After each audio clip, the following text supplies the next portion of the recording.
Hey everybody, welcome back. So today we actually wanted to talk a little bit about some things that maybe you didn't expect from us, right? Yeah, so we've been talking a lot about the things that we really enjoy about Korea, things that we like, but there's two sides to everything, right? And yeah, today we're going to be focusing on 5 things we really don't like about Korea so far. I thought you loved Korea. Oh, I do. It's a great country. Don't get me wrong. This isn't something where we're bashing Korea at all.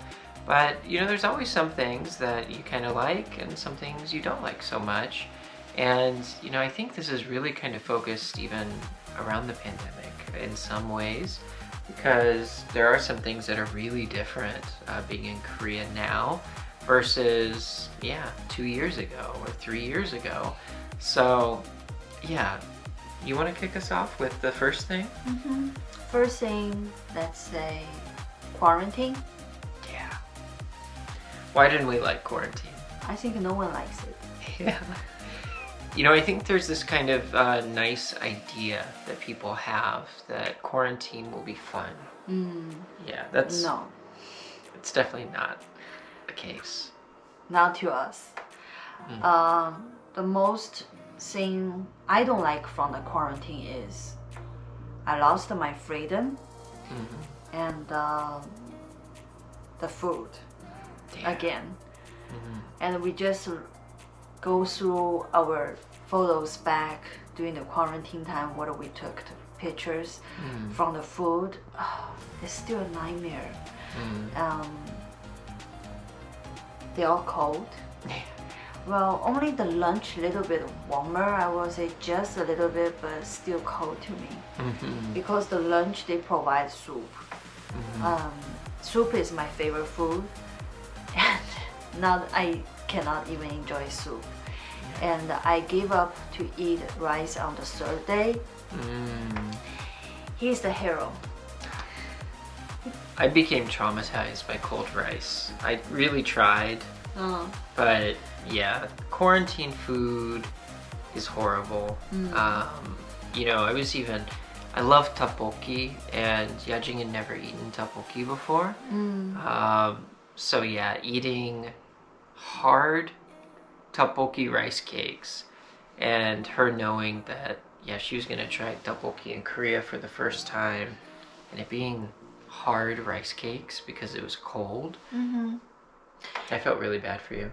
Yeah, and because before we come here, he talked about Korean food in years, and I was really looking forward for Korean food. But unfortunately, the first impression of the Korean food is from quarantine, and they were all cold. I didn't like them. Right. But good thing is after the quarantine, we had so many very, very good food, Korean food here. They are hot. On any levels. So good. Now I know what he was talking about. Yeah, I'm happy she's gotten to experience the better food. But the first thing is definitely quarantine. As for number 2, things that I don't think either one of us have liked very much during quarantine or during our time here in Korea, it would be that I think because of the pandemic, things actually open up pretty late and close pretty early here. It was never like that. I lived here for 2.5 years back in the early 2000s. I've come back since. Korea's always up. There's something always open in Korea when you think of Korea. But that's not the case right now at all. And it's pretty heartbreaking. A good example is, we're filming this video, but restaurants are going to be closing in about 1 hour and 20 minutes. So we want to get some ice cream. So we have to film the video, and, we can't spend too long filming because we got to leave and then walk to grab some ice cream before the ice cream shop closes. you wouldn't have to worry about that before. And a lot of the restaurants on their doors, they used to say they open 24 hours, but no. Pretty much they open very late during the day, like 11 or 10. I think 10 is the earliest. Yeah, it's pretty rare Exclude though. the coffee shop. Yeah, coffee shops open earlier. But other regular restaurants, they pretty much, the earliest they open is 10, and they close at 10 or 10:30 at night. Yeah. So it's not 24 hours anymore. Yeah, it's pretty heartbreaking. Like when you want to eat breakfast, but you want to have some hot Korean food, and you see a shop and the lights are on, so you just walk in, and then they tell you, oh no, not until 11. And yeah, it would have been open before. Yeah, we always have difficulty to find a restaurant for breakfast. But we learned that only coffee shop or cafe open earlier. Now if you just want a coffee or some dessert like cake, bread, okay, yes. But regular restaurant, they closed. Yeah, absolutely. Number 3, the shop closed randomly. Yeah. Like if you see our videos, we showed a lot of the places are closed. On the street, in the subway, and other places. In the mall too, right? Some malls. We were at, we might show this in a video, but yeah, we were at the COEX Mall, and the whole Lotte duty-free section, and nice stores there, like Lacoste, and a lot of stores, North Face.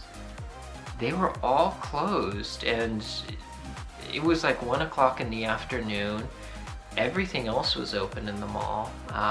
It's not that they were shut down or something, they just weren't open. And it was, Monday afternoon, when usually the COEX Mall has a lot of people.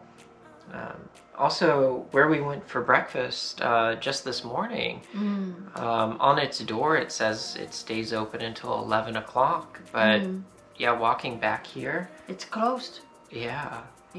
So really random closures. I think it's because the pandemic. Yeah. They lost a lot of the business, and they're trying to cut their budget. Probably. Yeah, that's a good point. But it's really kind of bizarre for me being in Korea with things closing randomly, and you can't really rely too much on a sign or even like stores being open in the mall, which kind of leads into number 4. The fourth thing I don't think we've really enjoyed too much about Korea so far on this trip, and I think it's also just pandemic related. And yeah, there's a lot of stores closed permanently in Korea. Yeah. So many empty stores.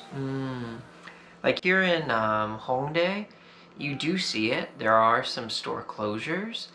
But if you go to an area like Myeongdong or Itaewon, areas that typically relied heavily on tourists, there's a ton of stores closed there.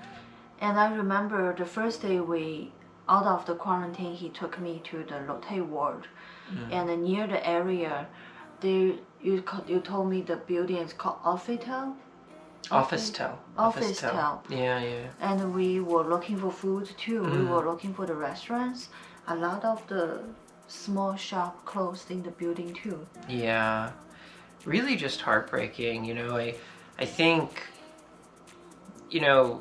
not just tourism is really down in Korea, but also just people going out and wanting to do things because of the pandemic. Unfortunately, Korea's been hit really hard, and you can feel it. In some neighborhoods, very local neighborhoods, you don't really see it too badly. Thankfully, Hongdae isn't hit too badly. And I think that's mainly because there's a lot of students here. Yeah. But yeah, if you go out into especially some of the more touristy areas, or even the malls, which are usually really popular in Korea, you can definitely notice a lot of store closures.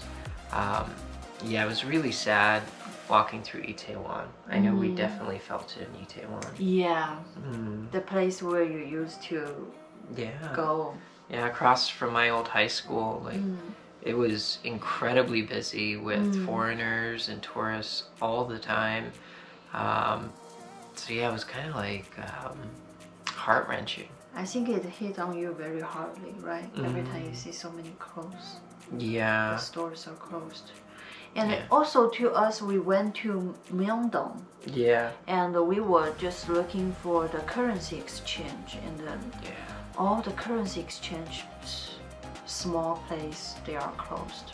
Yeah, that's another, thank you for mentioning that. Talking about random closures, the third thing that she mentioned, exchange your money at the airport.